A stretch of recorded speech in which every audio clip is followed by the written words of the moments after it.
Bonjour les amis, on nous répète souvent que la science et la Torah se contredisent, que la Torah parle de 6 jours et que la science, elle, parle de milliards d'années pour la conception de l'univers.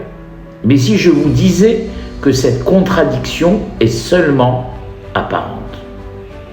Shabbat, depuis des milliers d'années, le peuple juif témoigne d'une vérité profonde. Le Créateur n'est pas limité par le temps. Le Shabbat n'est pas seulement un symbole, c'est un témoignage vivant d'un peuple envers son Créateur. Et aujourd'hui, nous allons comprendre pourquoi il n'y a aucune opposition entre la Torah et la science, mais seulement 2 niveaux de lecture du monde. Quelle est la véritable signification du Shabbat? Que vient nous dire ce jour saint? Le jour le plus saint de la semaine. Le jour le plus saint de toute la foi juive, je dirais.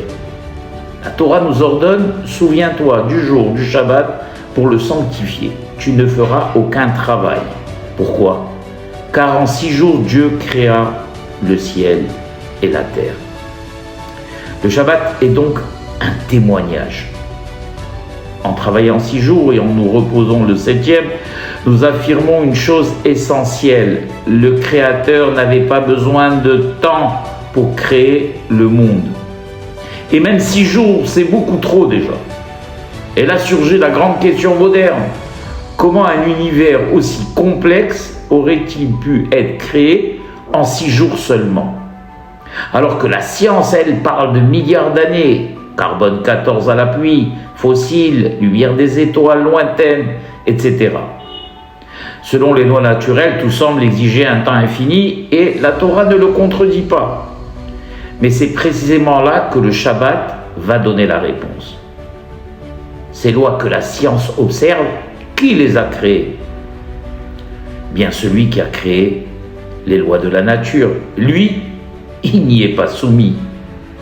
Nous, êtres humains limités, si nous devions créer un monde en utilisant les forces naturelles, si toutefois ça avait été possible, nous parlerions de milliards d'années, certes, mais sans être sûr du même résultat, bien évidemment.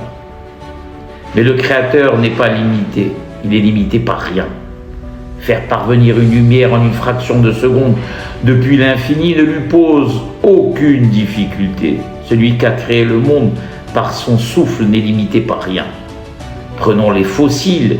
Oui, selon un processus naturel, ils demanderaient des millions d'années, tels qu'on les voit maintenant. Mais est-il difficile pour Dieu de créer un fossile déjà ancien? Un rocher portant l'empreinte de millénaires climatiques déjà âgé de plusieurs milliards d'années? Regardons Adam dans le livre de la Genèse. Il n'a pas été créé comme un bébé. Dès le premier jour, il est adulte et marié. Les sages disent d'ailleurs qu'il avait l'apparence d'un homme de 20 ans. Dans la paracha donc de Bereshit, tout est créé à maturité. Les arbres portent déjà des fruits, alors que naturellement, il aurait fallu des années. Les animaux existent pleinement, on n'attend pas de voir le poussin devenir coq, il y a déjà le coq.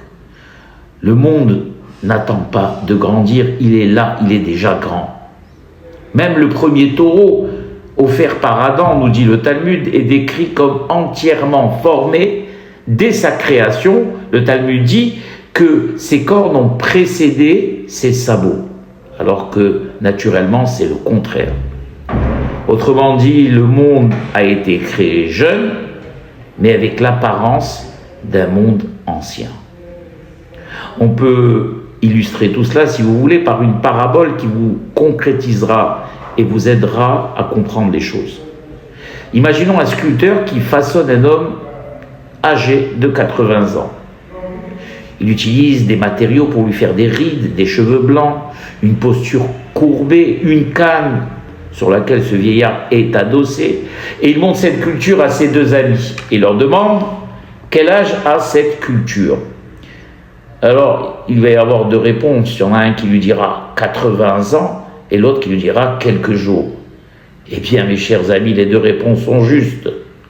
80 ans d'apparence et quelques jours de conception. Et c'est là où la Torah nous explique qu'il n'y a aucune contradiction en ce qui est marqué dans ce livre saint et la science. Le Shabbat nous apprend cela d'ailleurs chaque semaine. Il n'y a aucune opposition entre la Torah et la science.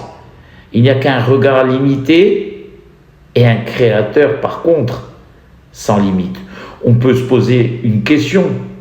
Pourquoi donc Dieu n'a pas créé le monde en une fraction de seconde?